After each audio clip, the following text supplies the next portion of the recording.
Siapa yang setelah munculnya disrupsi ride hailing kayak Gojek Grab terus gak pernah naik angkot lagi? Di sini berapa orang?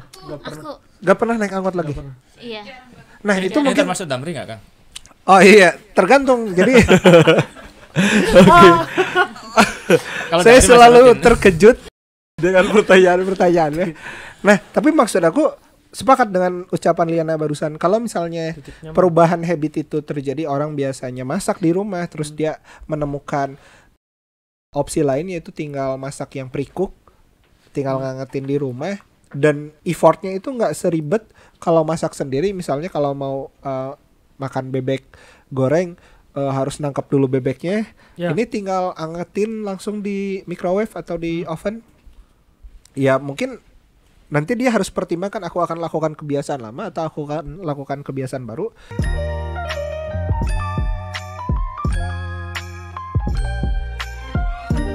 Assalamualaikum warahmatullahi wabarakatuh. Waalaikumsalam warahmatullahi wabarakatuh. Selamat siang, pagi, malam, sore teman-teman semua pendengar podcast ini. Ya tergantung sih kapan dengarnya. Selamat datang kembali di podcast Yuk Bisnis. Mungkin kalau teman-teman sebelumnya pernah dengerin podcast kita, itu tuh biasanya kita formatnya ada yang sendiri, berdua, dan sekarang kita hadir dengan format baru, langsung ramean nih, langsung empatan gitu. Asik. Oh iya, kenalan dulu kali ya. Di sini ada siapa aja? Ada Saya Salman Saya sebagai apa gitu Ki? sebagai Paduka. Oh, Terus lanjut. Saya Noval, Padukanya Guyup. ya Paduka Guyup yang sering-sering disuruh sama Kaisar. Saya rakyat. Wih, Oh, kamu jangan-jangan pakai rakyat karena saya Paduka. Bisa jadi. Oke. Dan saya sendiri Adilah. Mungkin di sini Kang Salman bisa jelasin tentang kenapa sih segmen ini ada. Oke, jadi gini Adilah. Pertama kan di beberapa podcast ke belakang produksinya sendiri dan cukup melelahkan itu buat bisa ngomong barang 10 menit pun ketika sendiri kehabisan ide tuh udah bingung. Mungkin Itu lebih ke malu mungkin kalau ngomong sendiri ya. apa? Boleh kalau ngomong sendiri di jalan-jalan. Iya. Terus yang kedua dari sisi produksi juga saya ngerasa kalau banyakan kita bisa tektokan lebih baik, dan saya lihat pas saya gak sengaja lewat ke meja teman-teman manajer, saya ngerasa ada diskusi-diskusi yang berkualitas yang kayaknya bermanfaat kalau bukan dikonsumsi sama tim Yubi aja, tapi kita bisa rekam. Aspek manfaat atau enggak sih tergantung dari masing-masing ya, tapi saya ngerasa patut untuk dibagikan, dan maka hadirlah si podcast yang sekarang di segmen yang sekarang ya. Tentu ada beberapa segmen nanti Liana deh yang ngurusin gitu Adilah. Sip Kang Salman. Ya, jadi di sini kita mau berdiskusi dan lebih ke arah opini ya, tentang apa sih yang perlu dilakukan setelah pandemi selesai gitu, pas pandemik. Mungkin sebelum ke situ Kang Noval kayaknya udah rada-rada riset gitu kan tentang gimana kondisi pandemi sekarang gitu. Boleh di-share Kang? Ya berdasarkan hasil googling, ya enggak lah itu riset juga kan metode. Ya saya mungkin baca sedikit. Jadi ada sebuah universitas yang meneliti tentang COVID khususnya di Indonesia dan di seluruh dunia sebenarnya, dari John Hopkins University, di mana di sana dikatakan bahwa Indonesia ini berada di ranking ke-13 dari urutan kasus terbanyak. Jadi ranking satunya itu di US dengan 40 jutaan kasus. Di Indonesia ini ada 4 juta kasus. Nah, alhamdulillah Indonesia sebenarnya trennya per hari ini kita lagi take video di 15 September 2021, di mana tren COVID ini sedang menurun dari sebelumnya di bulan Juli. Jadi di bulan Juli itu Indonesia sebenarnya lagi puncak-puncaknya lah dalam kasus COVID harian, di mana perharinya aja bisa nyampe 32.000 kasus baru, sedangkan hari ini alhamdulillah kasus perharinya di 2000-an. Kemudian untuk jumlah masyarakat Indonesia yang sudah tervaksin dari yang saya baca pun untuk orang yang mendapatkan full dosis vaksin sekitar 15% dari populasi Indonesia. Kemudian yang sudah mendapatkan dosis pertama di kisaran 20%. Jadi Indonesia sekarang lagi dalam kondisi yang cukup baik untuk recovery, di mana pemerintah sebelumnya menerapkan PPKM ya. Dalam PPKM ini alhamdulillah sudah bisa menurunkan kasus harian COVID yang tadi. Dan dampaknya pariwisata, tempat makan, mall pun udah mulai dibuka dengan syarat harus memiliki sertifikat vaksin yang mungkin kedepannya bisa menggerakkan kembali industri-industri seperti makanan, pusat perbelanjaan, retail, dan lain-lainnya. Terus tambahannya mungkin sektor-sektor yang mulai berkembang itu antara lain adalah manufaktur. Kalau yang saya baca di websitenya Kementerian Perindustrian, nah, manufaktur ini memiliki dampak ke sektor namanya apa sih komoditas. Nah, komoditas seperti komoditas batu bara, karena kan listrik juga orang pada di rumah, penggunaan listrik semakin banyak, komoditas batu bara pun meningkat gitu. Kemudian komoditas seperti logam dan lain sebagainya, industri manufaktur pun semakin naik yang disampaikan oleh Kementerian Perindustrian. Kemudian mungkin kita lihat bahwa negara-negara lain seperti Belanda udah mulai membuka gitu. Mereka menganggap COVID ini sebagai endemi atau jadi kayak flu biasa flu gitu. biasa ya. Jadi Belanda pun bisa menerima vaksin dengan kategori Sinovac gitu. Sedangkan kalau kita mau contohnya ke Amerika, kemungkinan besar nggak akan diterima vaksin Sinovac itu. Jadi ada perbedaan penerimaan orang yang datang ke luar negeri gitu. Kemudian kayak Singapura juga masih restricted, dan kita tahu bahwa ada salah satu negara yang terbaik menangani COVID yaitu New Zealand. Mereka tetap menutup negaranya. Jadi orang-orang yang boleh masuk ke New Zealand hanya penduduk asli Pasifik dan New Zealand itu sendiri gitu. Seperti itu. Kalau yang Amerika melarang pengunjung dengan vaksin Sinovac tadi bukan karena politik ya? Atau gimana? Saya curiga soalnya. Gimana, Dan? Coba jelasin, Dan. Ya kan lagi perang dagang kan untuk Amerika sama Cina. Jangan-jangan Sinovac gak boleh dipakai karena ntar Modernanya nggak laku kalau Sinovac diizinin di seluruh dunia. Mungkin kalau dari kaca pebisnis bisa jadi ya. Tapi kita juga nggak bisa kesampingkan dimensi lain, dimensi kesehatannya. Itu mungkin Novel atau Adilah tahu nggak perbedaan Sinovac sama Aku kurang tahu yang lainnya gitu. Yang saya tahu kalau nakes kan dikasih dosis 1 dan dosis 2-nya tuh Sinovac. Sedangkan nakes tuh ada booster vaksin. Nah, booster vaksinnya ini kan Moderna. Nah, bisa jadi Moderna ini kan dulu nggak dikasih ke masyarakat biasa, nakes yang dapat. Dalam artian ya, saya percaya kenapa nakes pakai Moderna ya mungkin efeknya lebih bagus gitu kepada tubuh terhadap COVID. Bisa jadi sih. Nggak tahu ini. Mungkin nanti di kesempatan selanjutnya kita bisa nanya yang lebih paham kali ya. Boleh. Iya, benar, setuju. Tadi aku mau nanya tentang turunnya di September tuh itu pengaruh dari vaksin atau bukan juga gitu sih. Cuma kayaknya kita di sini kurang berkapasitas juga. Enggak, kalau Novel udah sempat riset mengenai itu, baca-baca jurnal. Kalau atau saya apa? percaya pemerintah aja karena ada PPKM mungkin jadi aktivitas dibatasi. Jumlah dari 4 juta total COVID pun 20% kasus itu kan terjadi di DKI, 15% di Jawa Barat. Maka pembatasan PPKM level 4 juga di Jakarta sama di Jawa Barat pun menjadi efek yang lebih baik gitu. Jadi kasus pun makin menurun karena majority kasus ada di Jawa Barat sama di DKI. Kayak gitu sih mungkin. Oke, mungkin berarti dari untuk nurunin secara si kesehatannya itu kan ada kebijakan PPKM gitu ya. Yang pembatasannya tuh ya cukup banyak mempengaruhi bisnis. Yang Kang Salman mungkin banyak tahu nih gimana ya relasi-relasi Kang Salman yang di bisnis tuh gimana gitu pengaruhnya ke mereka. Oke, jadi di 2019 kita tuh 2020 bulan Maret tuh kita sempat rilis mengenai kajian di U-Business apa yang akan terjadi di para pebisnis pada saat pandemi. Waktu itu kita rilis 10 produk yang akan ramai. Dan sepertinya kita nggak perlu bahas itu lagi karena udah terjadi kan, udah hampir 1,5 tahun sekarang kita bahas lagi nggak relevan. Sehingga sebenarnya kemarin aku usulin ke Liana buat bahas apa yang terjadi setelah pandemi justru kita supaya bisa persiapkan. Nah kalau kita rilis sekarang orang yang baru mau dengerin beberapa minggu atau beberapa hari ke depan, mungkin si materi ini nggak lagi relevan. Makanya kenapa saya usulin ke Liana, coba kita bahas apa yang akan terjadi di Indonesia khususnya setelah pandemi usai. Nah tadi sempat aku baca-baca dikit sih, nanti Noval mungkin bisa tambahin ya.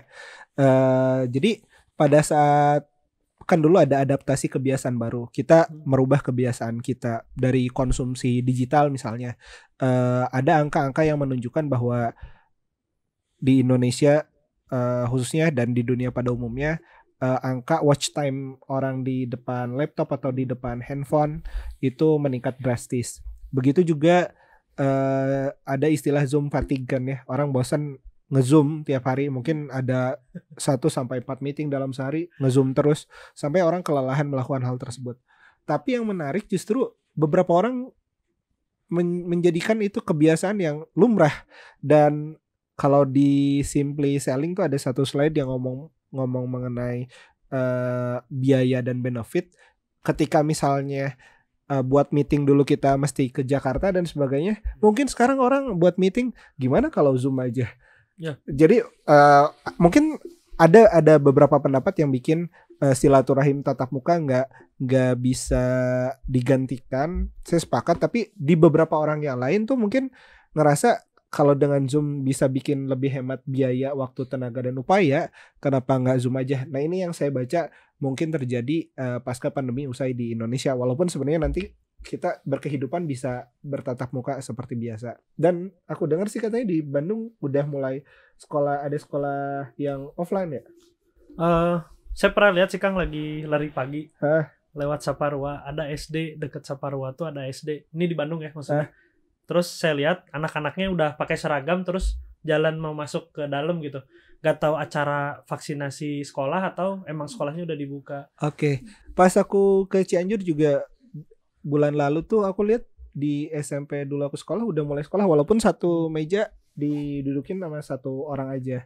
Nah, intinya ada beberapa kebiasaan berubah, ada beberapa kebiasaan yang bisa balik lagi ke yang sebelumnya. Yang jelas mungkin kultur sanitasi akan jadi sesuatu yang biasa gitu. Sekarang kita nggak jarang lihat orang sebelum makan ya udah mesti semprot-semprot dulu antiseptik dan sebagainya. Ini nggak boleh cipika-cipiki lagi Kang ya?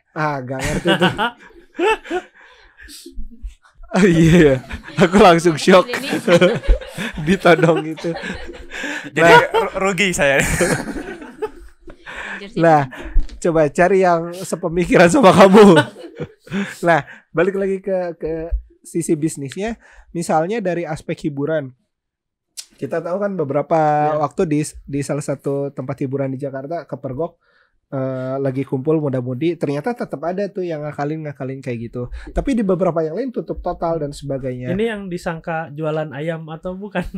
Oh iya. Yang chicken wings. Oke. Ya, yang itu deh. Oke. Jadi ada beberapa kebiasaan yang berubah. Pertama dari sisi kesehatan, kepekaan orang terhadap kesehatan meningkat, dan sekarang orang udah karena sekarang kita ngobrol dari bisnis dari sisi kesehatannya dulu ya. Jadi telemedicine tuh yang orang berobat dari rumah, ada beberapa penanganan yang memang cukup dikasih obat aja sehingga dia konsul sama dokter, si obatnya dikirim ke rumah. Dan contoh di keluarga saya sendiri, saya ngelihat lebih hemat waktu gitu dibanding harus ngantri di klinik atau di pusat kesehatan tertentu. Jadinya udah kalau ada sakit-sakit yang misalnya masih oke ditanganin di rumah dengan minum obat aja, itu jadi alternatif. Dan saya kira ini akan tetap dipertahankan kemungkinan besar ya, kecuali mau operasi dan sebagainya kan nggak visible buat dilakukan di rumah, penanganan medis seperti itu. Terus pernah nonton film Three Idiot nggak, Kang? Iya, gimana? Yang melahirkan dengan bantuan video call itu. Oh iya. Itu mungkin juga nanti kedepannya bisa. Barangkali ya. Barangkali bisa. Tapi kayaknya repot dan mending bayar dan. Oke. Itu dari sisi kesehatan. Yang kedua dari sisi pariwisata. Saya nggak melihat mungkin dari sisi pariwisata akan begini terus karena orang udah bosen gitu di rumah dan sebagainya, butuh hiburan, butuh keluar rumah dan sebagainya. Itu dari sisi. Tapi konsumsi konten digital saya kira orang udah ketagihan. Ini yang saya menarik, bagaimana kita melihat industri semacam bioskop bisa bersaing ke depannya. Apakah memang nanti spending money-nya akan bertambah, dia nonton di digital di rumah juga iya, dia datang juga ke bioskop juga, atau malah banyak geser ke yang digital. Nah ini tentu perlu diantisipasi, termasuk bisnis-bisnis yang jadi supporting bioskop. Karena kalau kita buka di materi formula bisnis, Mas Jaya sempat mention bahwa bioskop itu dan star tenant tuh jadi penarik semut yang unggul. Kenapa bioskop disimpan di atas? Supaya nanti si semut-semutnya lewat ke toko-toko yang kita mau. Nah itu juga menarik, bagaimana support bisnis di sekitar bioskop bisa menyesuaikan diri ke depannya. Industri food and beverage bagaimana bertahan ke depannya saat. Tapi sekarang di Bandung sendiri udah mulai rame ya orang ya makan dan sebagainya. Beberapa waktu ke belakang kita lihat orang makan di mobil, tapi sekarang masih terjadi nggak sih yang kayak gitu? Mungkin teman-teman tahu. Kalau beberapa restoran kan udah buka, jadi ngapain lagi di mobil? Iya, ya berarti udah balik ke normal. Kalau sekarang izin, saya waktu itu saking seringnya nungguin tiap hari Senin malam PPKM diperpanjang atau enggak, sampai sekarang saya udah mulai gak ngikutin. Sekarang PPKM masih diperpanjang nggak sih? Masih ya? Berapa level 2 bukan? Saya kurang tahu. Kemarin baca tapi lupa tanggalnya. Saya ngikutin 4 kali sampai saya kira ini tuh mungkin dicicil kali ya. Sebenarnya PPKM setahun tapi dicicil. Sampai ada lagu yang terkenal, diperpanjang atau tidak, diperpanjang atau tidak. Itu soal PPKM. Itu Lagu dari mana? Kok aku nggak tahu lagunya? ada salah satu ucapan DPR yang diparodikan gitu. Orang Cianjur kayak aku cannot relate. Terus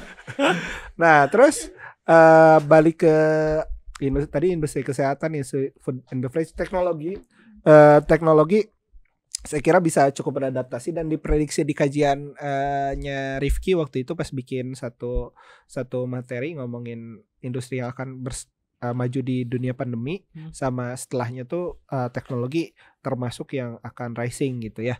Nah, tapi kebutuhan pokok, nah ini yang menarik, kebutuhan pokok tidak banyak berubah. Di kajiannya Rifki waktu itu bilang konsumsi orang-orang ke produk sekunder sama tersier jadi geser karena pertama daya belinya turun, dan mereka akhirnya memilih hal-hal yang prioritas mereka beli di kehidupan mereka.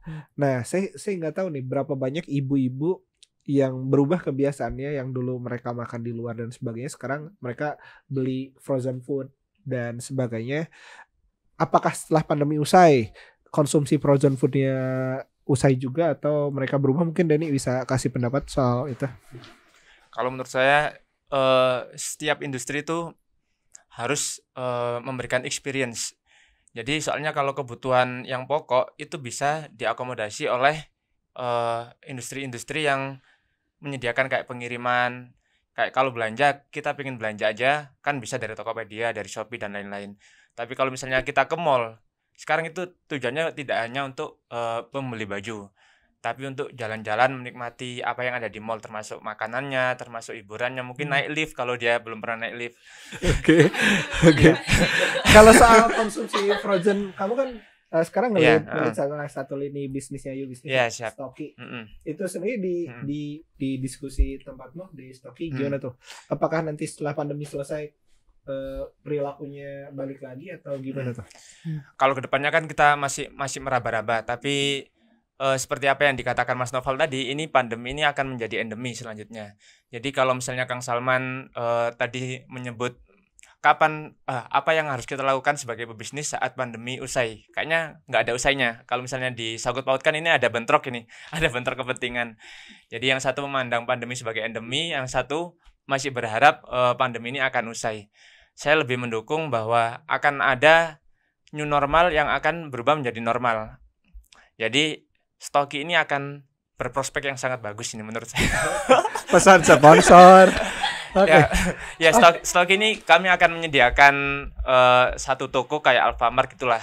Tapi di dalamnya ada berbagai macam frozen food yang kita beli dari seluruh UKM yang terbukti ampuh di sini, yaitu rasanya bagus, izinnya bagus, halal, dan terbukti ngangenin. Ampuh kayak MTV. Oh, maaf. Betul. Ya. Apa itu? Oh ya, MTV. Sebentar, Novel. Mengenai tadi soal pandemi, apakah sebenarnya pandemi kan tadi si Denny ngomong bahwa pandemi nggak bakal selesai, tapi aku juga pernah nonton Euro tuh waktu itu Hungaria full stadionnya. Aku kira itulah bentuk pandemi selesai, dan aku sempat lihat kajian nya di satu jurnal bahwa Indonesia termasuk negara gelombang 3 yang 3 tuh gimana? Yang terakhir beres pandemi. Jadi ada negara yang diwarnain hijau, dia pertama beres. Indonesia tuh masuk yang diwarnain warna merah. Jadi ya, di antara semua negara Indonesia termasuk kategori yang beres terakhir pandeminya. Mungkin kamu bisa berpendapat gak soal hal tersebut? Sebenarnya nanti seperti apa sih Indonesia setelah pandemi ini? Jadi ini saya mungkin teman-teman juga bisa cari sendiri artikelnya, tapi saya izin ngasih informasi apa yang saya udah pernah dengar. Yang saya dengar itu Indonesia bakal bisa mencapai normal lagi kayak yang dulu itu kisaran 4-5 tahun lagi. Oke, kenapa selama itu kalau boleh? Karena kalau lihat kita orang yang udah divaksin di Indonesia, dari total populasi itu baru 15% yang dapat full dosis. Dan dicapai dalam berapa lama? Dan bisa dicapai dalam tadi waktu 4-5 tahun buat lagi. Buat nyampe full semua orang Indonesia kena vaksin. Kan total penduduk ada kisaran 270 juta, sedangkan yang udah divaksin tuh masih 15% di angka berapa sih? 20 juta, 40 juta lah. Setahu saya di segitu. Dan sekarang tenaga medis, konsentrasi tempat vaksin pun masih ada di sentralis di Jawa, di Sumatera, di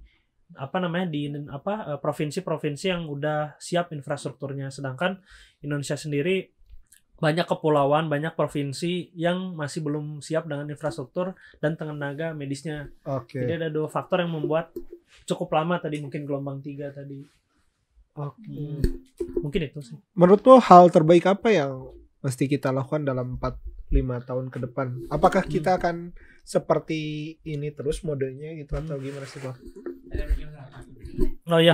Jadi mungkin ya harus siap dengan adopsi digital sih sebenarnya.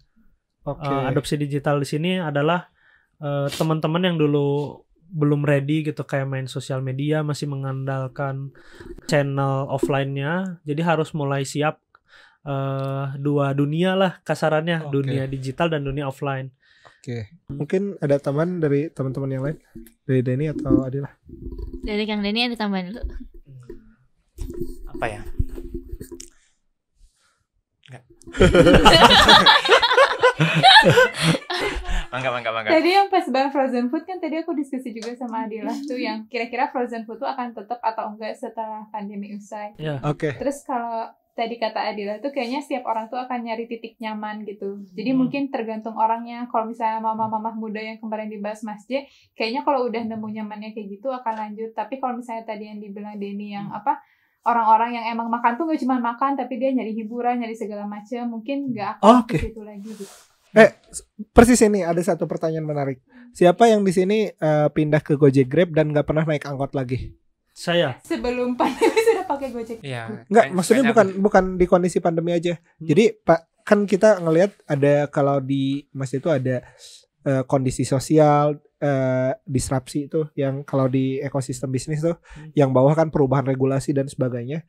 Nah, siapa yang setelah munculnya disrupsi ride hailing kayak Gojek Grab terus gak pernah naik angkot lagi? Di sini berapa orang? Gak pernah naik angkot lagi. Iya. Nah itu mungkin termasuk Damri nggak Kang? Oh iya, tergantung. Jadi saya selalu terkejut dengan pertanyaan-pertanyaannya.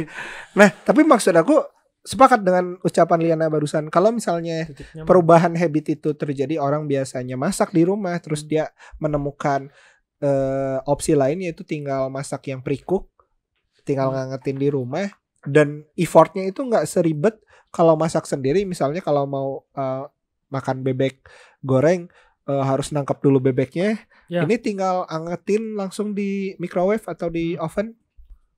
Ya mungkin nanti dia harus pertimbangkan, aku akan lakukan kebiasaan lama atau aku akan lakukan kebiasaan baru. Beberapa orang yang dulu terpaksa pindah tapi effortnya ternyata masih bagusan kebiasaan baru, mungkin dia nggak bakal balik ke kebiasaan lama. Mirip yang tadi setelah ada Gojek sama Grab, mereka berubah kebiasaan karena promo. Tapi pada saat promonya dicabut pun udah, awalnya dulu saya coba-coba sampai akhirnya saya ketagihan gitu. Gitu. Kayak iklannya apa? Ya jadi saya awalnya coba-coba. Ya, yang masukin boraks ke bakso kan. Nah, saya ngeliat mungkin hal yang sama bisa terjadi sih di kondisi sekarang. Nah, jadi mungkin pertama terpaksa beli stoki, terus yang kedua kebiasaan beli stoki, terus ntar kebutuhan Kang ya. Jadi ada tangga itu yang harus hukum 90 hari. Asik. Halo teman-teman, apakah itu kamu yang ingin membangun bisnis tapi bingung mulai dari mana? Atau merasa bisnisnya stuck di situ-situ aja? Kami ingin membantu kamu dengan e-course buka langsung laris oleh Jaya Setiabudi. Di e-course ini, kamu akan belajar tentang 7 langkah praktis yang bisa dilakukan untuk membuka bisnis. Mulai dari bidik pasar potensial, uji produk ngangenin, sampai memaksimalkan konversi. Khusus pendengar Podcast You Business, dapatkan diskon 50% dengan kode kupon Podcast You Business. Kunjungi e-course.youbusiness.com untuk informasi lebih lanjut. Jangan lupa ya, e-course.youbusiness.com dengan kode kupon Podcast You Business. Oke, mungkin kayak gitu kali ya. Ada pendapat lain? Iya, kalau yang aku sempat coba pikirin tuh kayak ya pada akhirnya tergantung nyamannya gimana gitu sih, yang tadi kata Kang Salman. Kalau misalnya nemu kebiasaan baru yang dengan itu tuh justru dia udah nyaman dengan itu dan effortnya juga lebih kecil gitu, ya udah bakal kayak gitu. Cuma kan ada hal-hal lain yang justru itu tuh justru lebih enak kalau offline. Misalnya kalau beli baju kan orang kalau misalnya online tuh suka punya pengalaman buruk mungkin ya, kayak pas datang bajunya ukurannya gak pas atau ngatung apa gimana gitu. Jadi kayak kalau itu pasti tetap perlu offline yang seenggaknya dari situ jadi titik masuknya aja gitu. Jadi mungkin sekarang tuh shopping tuh udah banyak yang di online nih. Cuma ada beberapa yang tetap gak bisa digantiin. Iya, ada beberapa yang mungkin untuk tahu brand ini bagus atau enggaknya gitu, dia perlu lihat di offline store-nya dulu gitu. Tapi cuma buat di depannya gitu. Dan jadi tadi kayaknya siapa sih yang kayak Kang Naval atau Kang Naval tadi sempat bilang perlu mikirin 2 channel itu, offline sama online, dan proporsinya bisa jadi bakal berubah gitu di habis pandemi itu. Saya kayak punya ada permisalan ini. Suatu produk milik suatu pengusaha itu seperti cewek di pandangan cowok atau cowok di pandangan cewek. Gimana tuh? Jadi kalau langsung kita beli online tanpa tahu aslinya, itu mungkin ada kemungkinan untuk keliru. Kayak misalnya kita lihat, oh cewek ini cantik nih, ternyata filternya banyak kan, bisa pakai filter ya. Enak kalau misalnya kita pernah ketemu dulu atau kita pernah lihat brand-brand secara langsung dulu. Terus untuk repeat order berikutnya baru kita bisa dengan online setelah membuktikan bahwa itu mukanya cantik beneran. Setelah itu cowoknya emang beneran segitu orangnya, nggak dibuat-buat. Oke. Ya. Itu sebenarnya aku pernah lakukan kajian. Jadi waktu itu kenapa untuk beberapa produk, aku mention aja deh, salah satunya produk sepatu kulit itu masih butuh distribusi offline. Dan feel buat hand feeling, ngecek dulu ukurannya itu masih dibutuhkan di beberapa produk tertentu. Pertama lagi-lagi tadi di satu slide di Simply Selling bahwa ternyata harganya nggak murah. Jadi kalau dia salah, effort buat balikin laginya lebih, salah ukuran, salah warna dan sebagainya, effort buat balikinnya lagi tuh lebih berat dibanding kalau dia datang langsung ke store-nya. Terus yang kedua, varian ukuran kan banyak banget tuh. Jadi buat ngecek sebenarnya ukuran ini juga menarik sih. Dan Mas J juga sempat saranin ke beberapa merchant buat bikin keseragaman ukuran. Tapi pada faktanya ini hal yang nggak mudah untuk badan yang untuk produk yang kena langsung ke badan, yang ukuran itu jadi sangat sensitif di sana, orang perlu ngerasain langsung. Sama mirip mungkin tadi ada waktu, biaya, tenaga, upaya. Di sini benefit emosional, benefit rasional. Mungkin untuk produk-produk yang harganya sangat murah, kita ngerasa karena harganya saking murah, kalaupun salah, saya nggak masalah gitu. Tapi ketika harganya sangat mahal, katakanlah ekstrimnya kamu mau beli mobil mewah deh, harganya 1 miliar, mau nggak belinya online? Mungkin ada ya, kayak Tesla dan sebagainya. Nanti di ada komentar kayak gitu. Nanti saya beli Tesla online. Oke, nggak masalah. Tapi ini kayak tas-tas yang branded dan sebagainya. Saya kira mereka masih perlu ngecekin apakah dengan saya nggak datang tuh worthy buat dibandingin sama value yang harusnya saya bayar gitu. Nah itu mungkin pertimbangan perubahan kebiasaan tuh ada di sana gitu. Effort versus benefit yang keluar. Ini mirip kajian Fikih Muamalah yang kemarin, kan ada yang tanya, saya punya produk terus saya foto dengan kamera terbaik, saya pakai angle yang terbaik sehingga barangnya di foto itu terlihat sempurna. Setelah barang itu nyampe di konsumen, ternyata konsumen kecewa. Terus yang punya produk ini tanya, apakah saya termasuk menipu saat tidak membuat hanya dengan menggunakan fasilitas terbaik untuk memfoto. Itu bisa tidak jadi menipu kalau misalnya si penjual itu memberikan sarana untuk pengembalian yang mudah kalau misalnya dia tidak sesuai. Jadi kalau misalnya yang tadi kan aku bilang mungkin buat repeat order aja yang online. Sementara yang beli pertama kali sebaiknya di offline. Tapi ini bisa yang online ini menyapu bersih semua mulai awal sampai akhir dengan kemudahan untuk pengembalian. Mungkin itu. Oh iya. Bisa diantisipasi dengan itu. Clear. Kayak ukuran aja tuh main ngobrol lagi. Ya. Nanti beli mic deh satu lagi.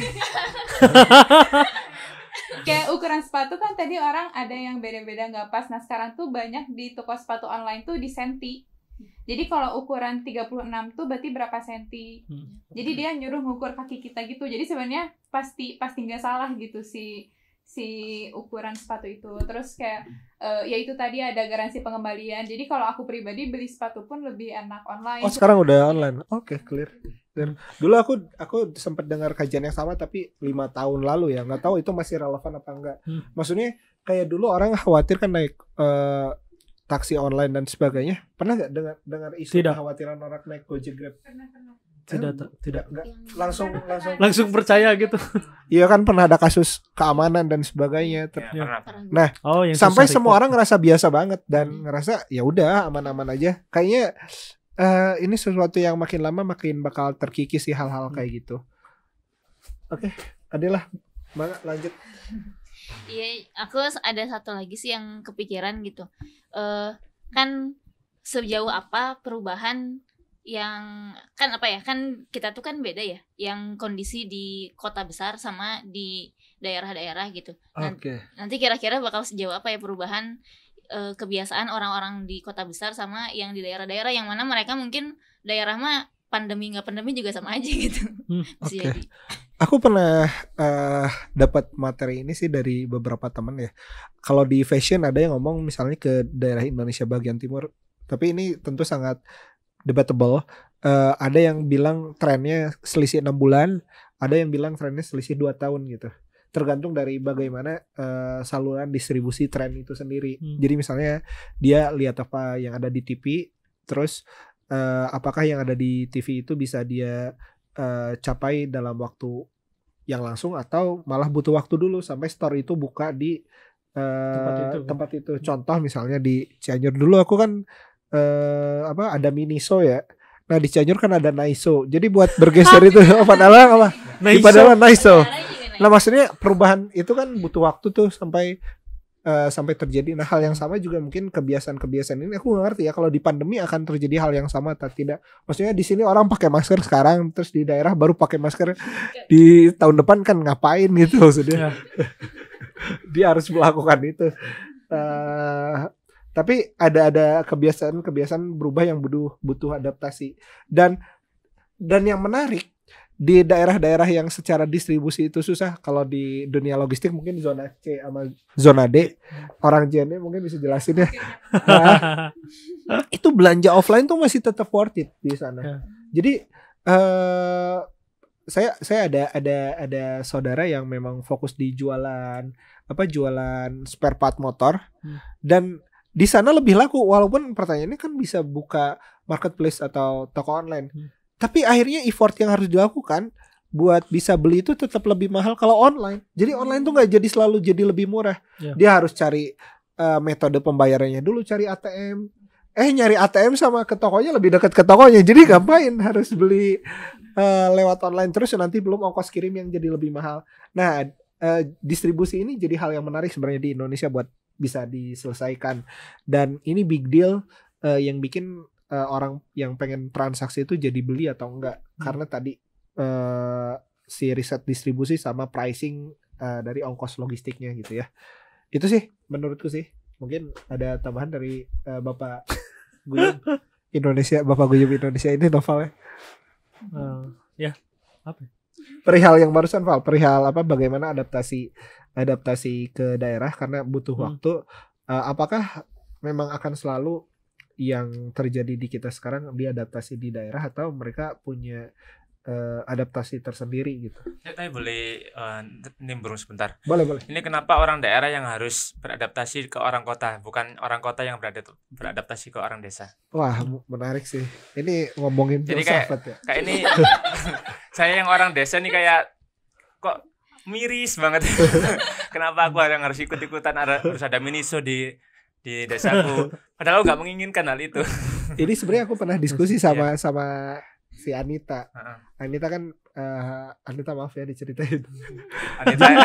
Jadi sebenarnya dari sisi income banyak juga orang yang pemasukannya besar dan mereka bingung pemasukan mereka dikemanain. Jadi bukan karena harus mengikuti sih sebenarnya, tapi pada orang-orang tertentu mereka punya duit dan bingung duitnya mau dikemanain. Itu mungkin lebih ke sana. Jadi ada kelebihan, ada privilege, tapi nggak ada kesempatan yang bisa didapat. Akhirnya Anita tuh kayak bisnis just tip gitu, orang beli kopi Starbucks dan sebagainya, terus nitip belanja di Miniso, di mana Uniqlo dan sebagainya. Itu terjadi. Nah bisa dibayangkan hal ini terjadi karena apa yang mereka lihat di sosmed. Mungkin kalau distribusinya belum nyampe ke sana, tapi saluran promosi sama saluran informasinya mereka ada. Apa yang mereka lihat di layar kaca, di layar handphone, mereka suka tapi mereka nggak bisa dapat lah. Jangan jauh-jauh lah. Misalnya kalau kita ubah persepsinya orang kota sama orang desa, tapi sama sekarang si orang kotanya jadi orang Korea, orang desanya orang Indonesia. Kan banyak juga orang Indonesia yang pengen ngikutin gaya-gaya di Korea gitu. Mereka saya mungkin beli kimchi. Nah, justru yang menarik kenapa kamu kayak gitu ya, nanti kita bahas. Tapi izin. Jadi apa yang mereka konsumsi di layar kaca, aku juga pengen kayak gitu kan. Kemarin saya sempat lihat di sosmed tuh beberapa restoran ramen di Indonesia nyiapin soju halal karena mereka lihat di di K-drama yang mereka tonton ada soju gitu. Terus juga pengen soju gitu. Apa? Aku gak ngerti. Yang aku dapat dari sana, aku gak ngerti ada kedai Korea gak? Tapi ramen suka ada di kampungku kok. Ramen. Harusnya kedai apa? Oh, ramen. Oh, nah itu orang yang suka nonton K-drama protes. Aku ngomong kayak gini karena aku nggak tahu sih sebenarnya. Terus si konsumsi apa yang kimchi, saya pernah dengar ini dari salah satu petani. Sama kakak ipar saya kan aktif di pertanian. Si kimchi itu apa sih sayuran itu? Sawi. Ada tuh petani-petani sawi di daerah tertentu yang serapannya dipakai buat bikin kimchi di Bogor. Sekarang makanan khas Korea ada di Bogor gitu. Dibikinnya di Bogor. kan ini hal yang lucu gitu. Jadi menarik ya bagaimana negara Korea bisa menerjemahkan dari entertain sampai ke lini bisnis sampai ke distribusinya gitu. Ke budaya mungkin secara umum. Betul. Nah, yang sebenarnya kita juga bisa lakukan hal yang sama dari konsumsi budaya atau konsumsi hiburan tadi. Larinya ke bisnis kan, kita tahu bagaimana industri kopi naik banget setelah film Filosofi Kopi kan. Nah, hal yang sama yang sebenarnya banyak bisa diadaptasi di produk-produknya kita gitu. Oke, tadi kita bahas apa ya sampai ke sana? Tadi belum ngomong sama sekali. Kalau budaya desa dibikin budaya populer, bisa juga orang kota yang ngikutin desa. Nah, barangkali sebenarnya bukan desa kotanya, tapi siapa yang lebih strong dalam menyebarkan budayanya gitu. Itu kali ya. Mungkin bagaimana menumbuhkan jiwa tidak minder dengan apa yang kita punya. Pernah itu ada satu kasus Nelson Mandela pakai batik. Oh, kita bangga karena batik dipakai Nelson Mandela. Harusnya Nelson Mandela yang bangga karena dia pakai batik buatan Indonesia. Kenapa pola pikir kita nggak kita ubah seperti itu? Terus ada artis dari Amerika mengunjungi Borobudur. Berbanggalah Borobudur karena didatangi artis Amerika. Kenapa kita yang harus bangga ya? Mereka yang harus bangga karena menikmati Borobudur. Jadi itu kayak misalnya orang desa dikasih nilai-nilai Korea. Ya kita nggak usah terlalu menggumun kalau bahasa Mas Jaya. Ya kita bangga dengan apa yang kita punya. Kita maksimalkan untuk menyebarkan budaya tersebut biar dinikmati oleh seluruh Indonesia. Jadi kita nggak usah lihat jauh-jauh aslinya. Kayak YA mungkin kalau perlu ada di si fasilitatornya ada pembatasan. Kamu harus bisnis yang seperti ini. Kan kita yang akhir-akhir ini Korea-Koreaan semua. Sorry ya, walaupun laku 25 juta tapi kayak ya cobalah pecel frozen gitu. Karedok frozen, kenapa kok semua Korea-Koreaan gitu? Jadi kayak agak miris ya kalau. Berarti harus bikin drama Indonesia dulu. Sebenarnya banyak kan di SCTV. Kalau ditabrak mobilnya berhenti. Iya. Tapi mungkin ini yang kita diskusikan barusan lebih mudah didiskusikan dibanding dikerjakan. Tapi ini tentu harus end to end gitu. Nggak bisa produknya aja, bagaimana si customer relationship-nya tadi, si saluran promosinya yang nyampe ke kepala. Produknya ada tapi orangnya nggak ke influence juga. Jadi nggak bisa masif. Nah ini PR bersama sih. Yang terakhir kan yang menarik bagaimana konsumsi jaket kulit Garut naik setelah Pak Sandi Uno pakai jaket kulit Garut. Sempat notice gak hal itu? Sebenarnya bisa tergantung kita mau kompak dan ngerjain itu atau enggak gitu. Dan bagus apa enggak produk tuh tergantung. Saya makan kimchi gak enak lah sebenarnya, biasa aja gitu. Gak suka. cuman kan yang diubah bukan rasanya aja, tapi persepsi di kepala itu tuh yang mereka invest banyak di sana sih. Gitu. Oke. Noval, jadi apa pertanyaan tadi? Apa tadi nanya apa? Tadi itu apa, Li? Distribusi ke desa. Ya. Ya, jadi kalau yang saya lihat mungkin kayak gini. Jadi kan sekarang kita harus adopsi di digital kan. Kita takutnya ada gap ke desa gitu kan. Dimana desa kasarannya orang kota tumbuh, desa tetap aja ketinggalan kan. Tapi yang aku lihat kayak kebutuhan minyak gitu. Dimana kayak Pertamina punya hulunya di pelosok-pelosok, sedangkan hilirnya juga make gitu. Dalam arti Jakarta berkembang dengan hilirnya penggunaan bensin, minyak-minyak yang lain, dan hulunya kayak di Rumbai, terus di Dumai kan ada Pertamina hulu. Orang-orang sana pun kehidupannya juga jadi meningkat karena hal yang sama. Nah bisa jadi kayak yang pernah aku dengar juga dari Kopi Kenangan kan, dia fokus ke hilir gitu, dimana hilir ini akan sangat banyak di kota-kota besar gitu, menjadi target pasar, dan orang-orang desa pun bakal kebagian jatah dari perkembangan itu, tapi lebih kepada perkembangan hulu yang itu pertanian apanya juga makin naik gitu. Jadi sebenarnya tidak saling ketinggalan, cuman yang sini naik secara digital, e-commerce, teknologinya, di sini naik secara digital infrastruktur pertanian. Jadi dua hal yang berbeda tapi sama-sama bertumbuh gitu. Mungkin itu sih. Jadi emang ada part-partnya sendiri. Ini part hulu, ini part hilir. Oke. Perspektif yang menarik. Kalau emang hulunya tuh diambil dari desa, kalau impor jadi enggak ini. Nah ya, kalau impor ya tanya bapak yang di sana. Oke. Nanti kita harus ada sesi sendiri deh buat ngebahas impor, soal belanja lokal dan sebagainya. Sebenarnya aku sempat nanya ke Mas James, jangan gunakan produk asing. Mas James nanti izin ya, ini perlu dipotong apa enggak dijelasin. Bagaimana asing itu kalau asing itu Malaysia? Bagaimana kalau asing itu Arab Saudi? Gitu. Maksudnya asingnya yang aku pikir sih justru kan mereka akan dapat uang tuh, dapat kekuatan. Nah, kekuatan ini di tangan siapa? Itu yang jadi urgensi buat lebih dibahas. Kalau memang ternyata gini deh, kamu bekerja di dua perusahaan. Misal gak bisa ya bekerja di perusahaan, bisa gak ya? Bisa. Oke, misal kamu punya dua bos di pengalaman masa lalu mau. Yang satu kamu kerja, yang kemarin Denny bahas kan jadi kuli ya. Misalnya kamu jadi kuli di satu bos pertama tuh punya duit dan dia pakai buat ngebantu orang, bikin infrastruktur kesehatan dan sebagainya. Bos yang kedua dipakai buat hura-hura, dan dimana itu gak masalah, tergantung dari alat ukur.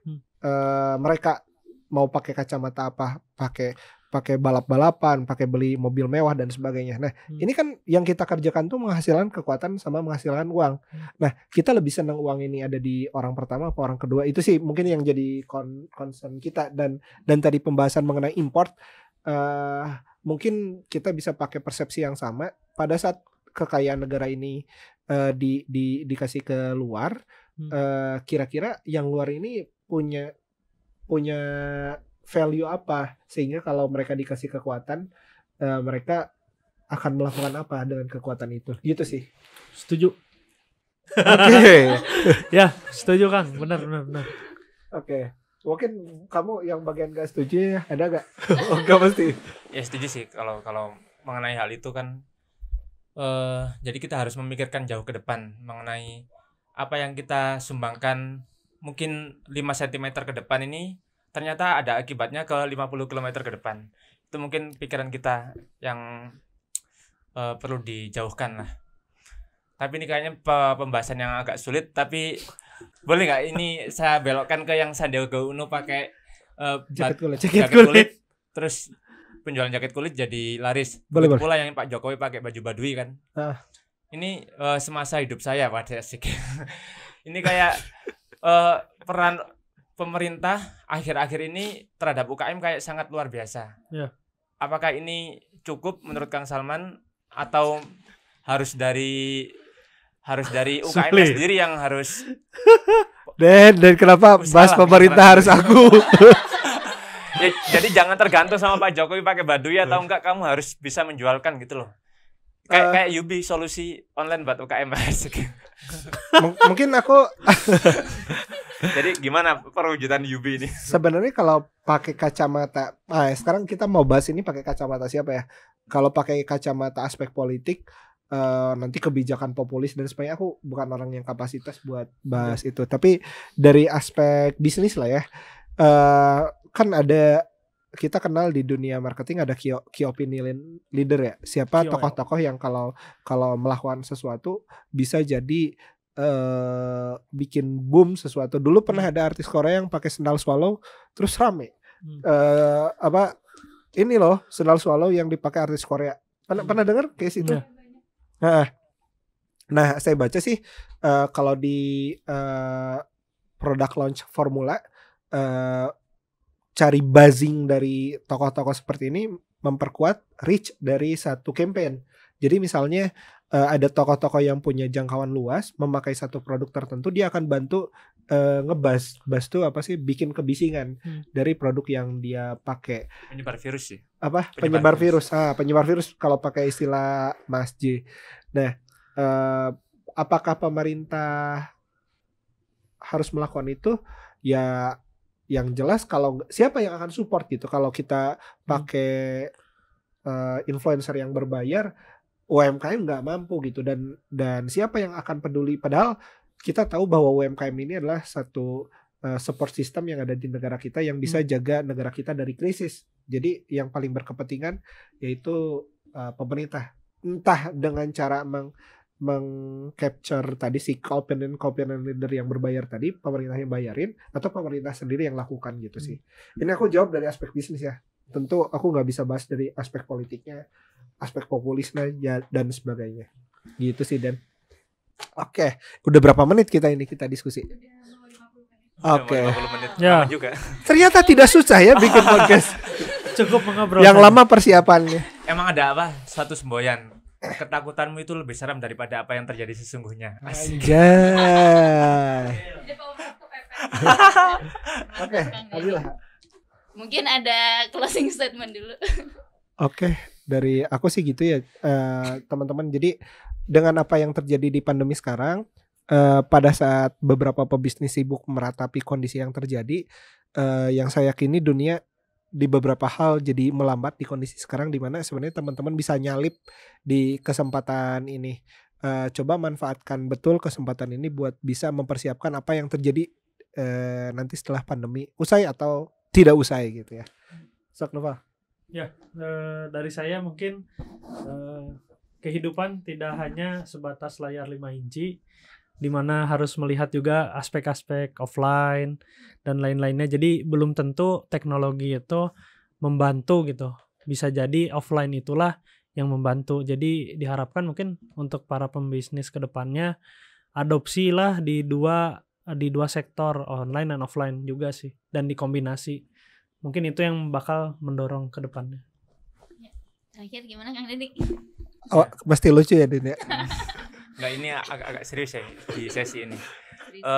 Mengutip dari teorema problem solving, kalau misalnya kalian berbisnis ada masalah, coba klarifikasi masalah, terus petakan kemungkinan penyebabnya. Betul nggak sih? Enggak, sebelum petakan penyebabnya, pahami alurnya. Jadi pahami customer journey. Jadi sekarang itu kita harus berjuang untuk menyajikan journey yang terbaik. Selanjutnya kalian bisa baca. Jadi poinnya yang tadi yang nomor 2. Beli bukunya di sini. Yaitu customer journey. Ini Liana mau ngomong dari tadi nggak ada mic. Coba Liana gimana? Gimana bisa diulangi? Kan tadi kalau dari aku ternyata ada sektor yang mungkin bisa online tapi juga tetap perlu offline. Nah, mungkin bagi pebisnis kita perlu mengevaluasi sebenarnya bisnis kita itu termasuk yang orang akan tetap butuh offline atau sebenarnya bisa di full onlinein gitu. Nah, kan setiap bisnis beda-beda tuh. Nah, kalau misalnya bisnis kita emang yang tetap perlu offline ketika pandemi berakhir, ya berarti bisa mulai dipersiapkan gitu. Atau yang kalau misalnya orang emang yang akan tetap online kayak frozen food, ya berarti gimana caranya tetap ningkatin si frozen food aja gitu mungkin ke depannya. Gitu kali. Oke. Sip. Yuk, Adila. Ya udah teman-teman, terima kasih semuanya udah dengerin podcast kita. Teman-teman juga bisa masukin pendapat teman-teman nih tentang gimana sih nanti kemungkinan kebiasaan baru post pandemic ini gitu. Jangan lupa like, share dan subscribe YouTube dan Spotify. Ya pokoknya channel-channel kita. Ya kami dari tim Yuk Bisnis mengucapkan Selamat Hari Raya Idul Fitri 14. Ya udah.